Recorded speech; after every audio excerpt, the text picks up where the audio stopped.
Hello, my name is Dryza, and my title is How Archetypes Influence Our Perception of Time.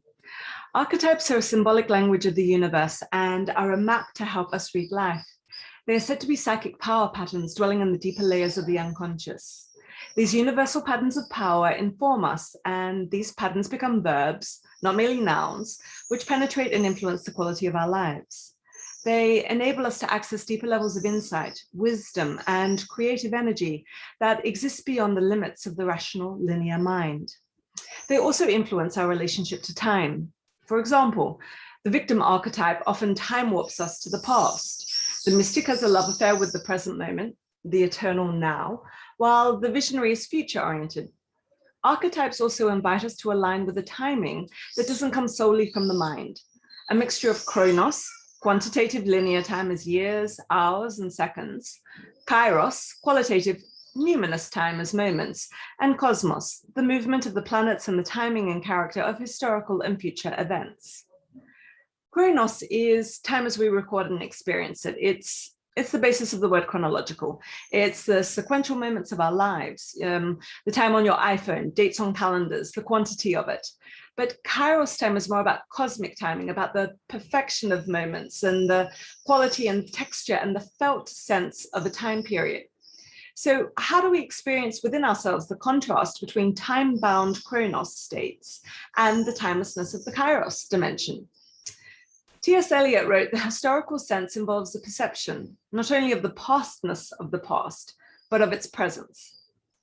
Chronos often feels very weighty, full of history and static, and Kairos, though, is more very in the here and now, and that choice is present and available to us in the room. But very, very, very often, conscious choice isn't available to us because conscious choice can only arise out of awareness.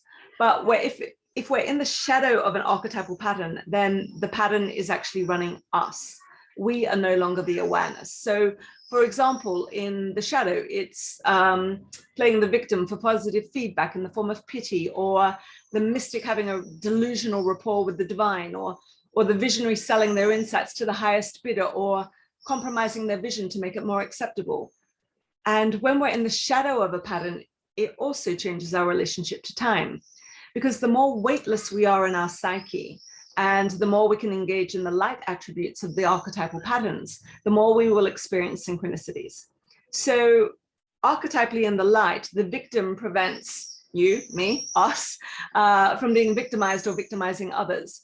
The mystic revels in the intimate union with the divine, and the visionary engages their capacity to envision what is not conceivable to others and displays a healthy willingness to proclaim their visions without regard solely for personal gain.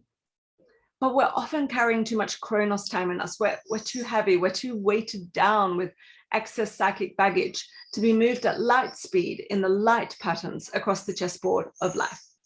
So it's essential for us to reframe our relationship to time as we move from linear consciousness to spherical and holographic. So holographic vision means what is one, what is in one is in the whole, recognizing that we are deeply interconnected to one another and the earth. All life breathes together. So a deeper understanding of time and archetypal coordinates is necessary for us to activate and engage not only our individual destiny, but also our collective one. I look forward to participating in the conference, and if you'd like more information on my work, please visit kristinadryza.com.